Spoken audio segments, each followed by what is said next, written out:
Hello दोस्तों, नमस्कार। आप सभी का स्वागत है हमारे यूट्यूब चैनल में। फटाफट से जाइएगा, सभी लोगों से रिक्वेस्ट है कि जाइएगा फटाफट चैनल को शेयर, सब्सक्राइब और लाइक करके चले आइएगा।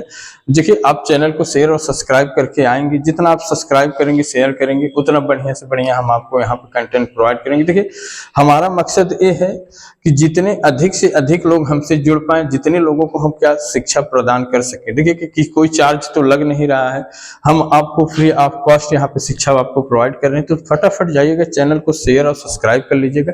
जो भी लोग चैनल को सब्सक्राइब नहीं किए, उनसे रिक्वेस्ट है कि चैनल को सब्सक्राइब कर लेंगे।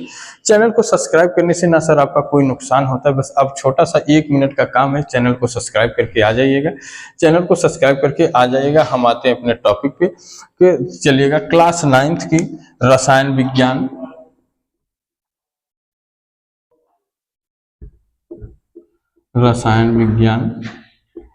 कल हमने आपको बेसिक बताया था। बेसिक में हमने कल आपको बताया कि काफी चीजें हमने बताई थी कि जैसे किसी भी तत्व का परमाणु भार कैसे निकाला जाता है, तत्व का परमाणु भार कैसे निकालेंगे, उसका इलेक्ट्रॉनिक विन्यास कैसे करते हैं। इलेक्ट्रॉनिक विन्यास करने का हमने 2 नियम बताया था। पहला नियम जो आपको हमने बताया था कि बोरबरी का नियम KLM और N बताया था, ये पहला नियम। दूसरा नियम आपको बताया था SPD और F। ये 2 नियम हमने आपको बताया था। इनकी देखिए रूल क्या है। KLM का पहली कक्षा में 2 इलेक्ट्रॉन, दूसरी में 8, तीसरी में 18 और चौथी में 32। SPDF में क्या था भैया, 2, 6, 10 और क्या था 14। अब देखिए, यही इनका रूल होता है इलेक्ट्रॉनिक विन्यास करने का। इनकी कक्षा 4 होती है, KLMN और SPDF की कक्षा क्या होती है, 4 होती है। अब इनका नियम क्या था कि पहले KLMN का अगर आप देख लें और SPDF में देख लें तो KLMN में क्या था, पहली कक्षा में 2 इलेक्ट्रॉन, दूसरी में 8, तीसरी में 18 और चौथी में 32 इलेक्ट्रॉन था। तो चलेगा, पहले अब अफबाउ का नियम हम बाद में देखेंगे, पहले बोरबरी का नियम हम पहले विस्तृत से पढ़ लेते हैं। आइएगा, बोरबरी का नियम हम देखते हैं। हमने कल आपको बताया कि कैसे किसी तत्व का परमाणु भार निकालेंगे और उसका इलेक्ट्रॉनिक विन्यास करके कैसे परमाणु भार हमने बताया था काल्पनिक और वास्तविक 2 होते हैं। तो हमने बताया कि वास्तविक परमाणु भार हम कैसे निकाल सकते हैं, हमने दिखाया था। अब आइएगा, हम देखते हैं, उसी चरणों में चलते हैं, आगे बढ़ते हैं उसी कड़ी में। देखिएगा, जैसे हमने अब कह दिया इलेक्ट्रॉनिक विन्यास करने के लिए, हमने जैसे आपको कह दिया कि जिंक, ZN, जिंक। अब जिंक हो गया, जिंक के साथ आप देखिए कोबाल्ट, कैल्शियम, मैग्नीशियम, और आप देख लीजिएगा कि जिंक हो गया, कोबाल्ट हो गया, कैल्शियम हो गया, मैग्नीशियम हो गया। आप देखेंगे पोटेशियम, अब देखिएगा, आपको भी पता है, हमें भी पता है कि केमिस्ट्री में कुछ तत्व क्या होते हैं, अपवाद माने, यानी कि आवर्त सारणी में यदि देखा जाए, मेंडलीफ की आवर्त सारणी में जो 118 तत्व हैं, इसमें क्या है, कुछ तत्व क्या है, अपवाद में माने गए हैं। जैसे इसमें 7 वर्ग 7 समूह होते हैं, फर्स्ट समूह, सेकंड समूह, थर्ड समूह, तो इनमें 7 समूह भी होते हैं। इसमें देखिएगा कि कुछ तत्व क्या होते हैं, अपवाद के रूप में माने जाते हैं। जैसे अभी हम आपको बताते हैं, देखिएगा, गलत कुछ नहीं होता, कुछ तत्व क्या होते हैं, अपवाद के रूप में माने जाते हैं। जैसे हम कैल्शियम का देखें, जिंक का देखेंगे, जिंक का परमाणु क्रमांक होता है क्या, 30, और हमने बताया था परमाणु भार निकालने के लिए परमाणु क्रमांक में 2 का गुणा कर देंगे तो क्या आ जाएगा भैया, परमाणु भार 60। अब ध्यान से देखो, अब इलेक्ट्रॉनिक विन्यास करने के लिए हमने बताया था कि तत्व के क्या करते हैं, परमाणु क्रमांक से ही इलेक्ट्रॉनिक विन्यास किया जाता है। तो परमाणु क्रमांक कितना है, 30, इसी 30 को लेकर के क्या करेंगे, इलेक्ट्रॉनिक विन्यास करेंगे। तो पहली कक्षा में कितने इलेक्ट्रॉन रखेंगे, 2, दूसरी में क्या करेंगे भैया 8, तीसरी में 18। अच्छा, अब एक बार काउंट कर लेते हैं, 8, 2, 10, 10, 18, 28, बच कितना रहा है, 2, यानी कि लास्ट में हम क्या रख देंगे, 2। अब देखिएगा, पहली कक्षा में हमने कितना इलेक्ट्रॉन रखा, 2, दूसरी में 8, तीसरी में 18 और चौथी में 2 इलेक्ट्रॉन। भाई 2, 8, 10, 10, 18, 28, 28, 2 30। अब ध्यान से देखो, हमने अभी इलेक्ट्रॉनिक विन्यास का हमने बताया था, भैया समझने का बस समझिएगा, इसमें क्या कि कॉन्सेप्ट बहुत से चलते हैं। अभी हमने बताया था कि इलेक्ट्रॉनिक विन्यास करेंगे, किसी भी तत्व का जब इलेक्ट्रॉनिक विन्यास करते हैं, यदि उनकी अंतिम कक्षा में 1 इलेक्ट्रॉन, 2 इलेक्ट्रॉन, 3 इलेक्ट्रॉन, देखिएगा मोस्टली 3 इलेक्ट्रॉन, उनकी अंतिम कक्षा में 1, 2 और 3 इलेक्ट्रॉन बचते हैं, तो उन्हें क्या किया जाता है, परमाणु भार में जोड़ा जाता है। अब यहाँ देखो जिंक की अंतिम कक्षा कौन सी है, ए, इसकी अंतिम कक्षा में इलेक्ट्रॉन टोटल कितने हैं, 2। अब इसको क्या करेंगे, 2 को लाएंगे, कहाँ जोड़ देंगे, परमाणु भार में, तो 60 में 2 जोड़ देंगे तो क्या आ जाएगा, 62। भैया जिंक का जो वास्तविक परमाणु भार होता है वो होता है कितना, 62। और अगर इमेजिन कहा जाएगा, काल्पनिक जो होता है 60 होता है, वास्तविक क्या होता है, 62। अब देखो जो तत्व जितने इलेक्ट्रॉनों का त्याग करते हैं उतना उस पर क्या होता है, धन आयन होता है। हमने कल भी बताया था, आज भी बता रहे हैं, जो इलेक्ट्रॉन जितने, जो भी तत्व जितने इलेक्ट्रॉन का त्याग करेंगे उतना उस पर धनायन होता है, और जितना इलेक्ट्रॉन की कमी होगी उतना उस पर क्या होता है, ऋणायन होता है। देखिए दान वही कर सकता है जिसके पास धन होगा।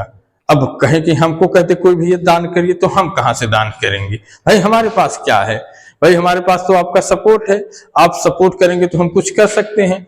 भाई जिसके पास दान हो, जिसके पास धन होगा वही दान करेगा। यानी कि जिंक क्या है, धनवान है। अब भाई जिंक क्या है, धनवान है, इसलिए तो क्या कर रहा है, 2 इलेक्ट्रॉन को क्या कर रहा है, दान कर रहा है। अभी दान कर रहा है 2 इलेक्ट्रॉन, तो 2 इलेक्ट्रॉन जाके कहाँ जुड़ जा रहे हैं, परमाणु भार में जुड़ जा रहे हैं। और यही जितना इलेक्ट्रॉन यह दान करता है ना भैया, वही उतना उस पर क्या आ जाते हैं, धनायन आ जाते हैं। और जितना अंतिम कोश में इलेक्ट्रॉन बचता है वही उसकी क्या हो जाती है, संयोजकता भी बोली जाती है। लेकिन याद रखिएगा भैया, संयोजकता कहने पे आप याद ये रखिएगा कि संयोजकता निकालने के 5 नियम होते हैं। याद ये रखिएगा, कितने, टोटल 5 नियम होते हैं। ये नहीं कह रहे साहब ये संयोजकता कैसे, भाई संयोजकता निकालने के क्या होते हैं, 5 नियम होते हैं। जैसे एक तो ये नियम होता है, इलेक्ट्रॉनिक विन्यास करके उनकी अंतिम कक्षा में जितने भी तत्व हो जाते हैं वही उसकी तत्व की संयोजकता हो जाती है। और दूसरा क्या होता है, दूसरा उसका अष्टक नियम में इलेक्ट्रॉनिक विन्यास करके, अभी अष्टक नियम बताएंगे, अष्टक नियम में इलेक्ट्रॉनिक विन्यास करके निकाला जाता है। तो संयोजकता का देखिएगा, संयोजकता निकालने के 5 नियम होते हैं, इसको भी हम अगली क्लास में देखेंगे। आ जाइएगा, फिर आते हैं कोबाल्ट होता कितना है, 27। देखो भैया कोबाल्ट 27 में 2 का गुणा करा दो। अब देखो होगा भैया का 27 गुना हो जाएगा आपका 54। अब देखिएगा 2 पहली कक्षा में 2 8 8 2 10 10 और 8। अब देखिए 2 8 17, देखिए 10 17 10 27। अब इसको देखिए, अब यहाँ पे अब देखिएगा अंतिम कोश में इलेक्ट्रॉन कितने हो जा रहे हैं, 17। अब इसकी कोश को पूर्ण करने के लिए कितने इलेक्ट्रॉन की कमी पड़ रही है, ध्यान से देखो। अब कोबाल्ट देखिएगा, अब इसके पास 2 8 17 17, यानी कि 8 2 और 8 10 10 17 27 इलेक्ट्रॉनिक विन्यास। अब इसकी कोश को पूर्ण करने के लिए कितने इलेक्ट्रॉन की कमी पड़ रही, 1 इलेक्ट्रॉन की। यदि 18 इलेक्ट्रॉन हो जाता तो अपनी कोश को क्या कर लेता, पूर्ण कर लेता। लेकिन ये नियम क्या मान लिया गया भैया, गलत मान लिया गया। यानी इसको कहाँ रख दिया गया, अपवाद में रख दिया गया। ध्यान से देखते हुए चलिएगा भैया, हमने अभी भी बताया था, इसको क्या कर लिया गया, अपवाद में रख दिया गया। दूसरा देखो उसके 20 होता है, कैल्शियम का होता है 20, 2 का गुणा कराएंगे, 20 दूना में क्या होता है भैया, 40 परमाणु भार। अब इलेक्ट्रॉनिक विन्यास करेंगे, 2 8 8 2 10 2 8 हो गया 10 और 10 2 8 10, यानी कि 2 8 10 10 10 20। अब यहां भी देखिएगा क्या हो गया कि पहली कक्षा में 2 इलेक्ट्रॉन, दूसरी में 8, तीसरी में क्या हो गए 10। अब यहां भी इसकी कोश को पूर्ण करने के लिए कितने इलेक्ट्रॉन की कमी पड़ रही है, 8 इलेक्ट्रॉन की। अब हमने बताया कि 8 इलेक्ट्रॉन कोई दान कर सकता है, नहीं कर सकता भैया। कोई इलेक्ट्रॉन अगर, कोई भी तत्व अगर इलेक्ट्रॉन दान करेगा तो 1 2 और 3, 3 से ज्यादा नहीं। अरे भैया 3 से ज्यादा कैसे, अभी आपको आगे पढ़ाया जाएगा। Carbon carbon single bond, carbon carbon double bond, carbon carbon triple bond, 3 bond से ज्यादा बॉन्ड होते हैं, अरे नहीं होता भाई, क्योंकि 3 इलेक्ट्रॉन से ज्यादा कोई दान ही नहीं कर सकता। तो 3 इलेक्ट्रॉन, अब भाई इनको 8 इलेक्ट्रॉन कौन देगा, इसलिए ये भी नियम क्या हो गया, गलत हो गया। मैग्नीशियम आपका होता है 12, 2 का गुणा करा देंगे 12 दूना में क्या आ जाएगा 24, तो हो जाएगा 2 8 2, 2 8 10 10 2 12। अब देखिएगा अंतिम कक्षा में ध्यान से देखिए इलेक्ट्रॉन कितना बचा है 2। अब यही 2 इलेक्ट्रॉन आएगा कहाँ, परमाणु भार में जुड़ जाएगा 24 और 2 कितना हो जाएगा 26, इसका वास्तविक परमाणु भार हो जाएगा। अब देखिएगा ये सही मान लिया गया। अब 2 अपवाद आपको मिले ना भैया, अब 2 अपवाद मिले। अब तीसरा आपका है पोटेशियम, होता है 19, 2 का गुणा करा देंगे 38, 2 8 8 2 10 10 और 9 19, 2 8 और 9। अब देखिएगा अंतिम कक्षा में कितने इलेक्ट्रॉन हो गए 9। अब देखिएगा इसको अपनी कोष को पूर्ण करने के लिए अभी कितने इलेक्ट्रॉन की आवश्यकता पड़ रही है 9 इलेक्ट्रॉन की। और 9 इलेक्ट्रॉन कोई भी तत्व क्या है 9 इलेक्ट्रॉन कोई दान कर नहीं सकता, बहुत करेगा 1 2 और 3 इलेक्ट्रॉन, इससे ज्यादा कोई दान नहीं कर सकता, इसलिए ये भी कहाँ चला गया, अपवाद में चला गया। अब आप जानते हैं कि जब कई सारे तत्व अपवाद में जाने लगते हैं तो एक नया नियम पेश किया गया जिसे कहा जाता है क्या, अष्टक नियम। अब जब इतने नियम अपवाद में आ गए तो एक नया नियम पेश किया गया जिसे क्या कहते हैं, अष्टक नियम कहा जाता है। अब अष्टक नियम, अब इन देखिए कि जब एक नियम अगर फेल होता है तो दूसरा नियम बनाया जाता है, दूसरा फेल होता है तो तीसरा बनाया जाता है। हमारी आपकी तरह नहीं कि भैया एक तो गड़बड़ हो गया चलो छोड़ दो, हार मान के बैठ जाओ। देखो भैया हार मान के बैठना नहीं है, आप तब तक कोशिश करो जब तक कि क्या मुकाम हासिल ना हो जाए। जैसे हम देखिएगा हम आप लोगों से बार बार चिल्लाते हैं कि भैया थोड़ा सा आप लोग सहयोग सपोर्ट करिएगा हमारा, क्योंकि जानते हैं हमारे पास कोई सपोर्ट नहीं। हमने क्या कि बिना सपोर्ट के आपके यहाँ तक पहुंचा हूं जो आपको यहाँ मैं पढ़ा रहा हूं। अगर हमें भी सपोर्ट आप लोग करेंगे तो हम थोड़ा सा आगे बढ़ेंगे। इसी तरीके से आ जाइएगा जब यहाँ पे देखिएगा जब कोई एक नियम गलत होता है ना तो उसके जगह पे दूसरे साइंटिस्ट क्या करते हैं, आपका दूसरा नियम पेश कर देते हैं। तो जब ये नियम पेश ये नियम आपका गलत हो गया तो आपका एक नियम पेश हुआ जिसे कहते हैं क्या, अष्टक नियम।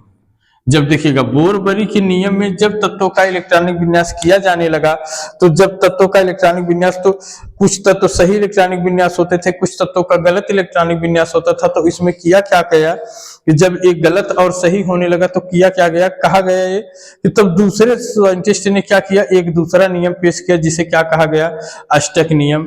और ये अष्टक नियम हम कल पढ़ेंगे। और चलिएगा इसी के साथ देखिएगा चैनल, आपसे सभी से रिक्वेस्ट ये है कि जाते जाते कि चैनल को शेयर सब्सक्राइब और लाइक कर दीजिएगा। जितना देखिएगा आप चैनल को शेयर और सब्सक्राइब करेंगे उतना ही जितने बच्चे रहेंगे उतना ही पढ़ाने में क्या आएगा, मजा आएगा भैया। चलिएगा चलते हैं, धन्यवाद।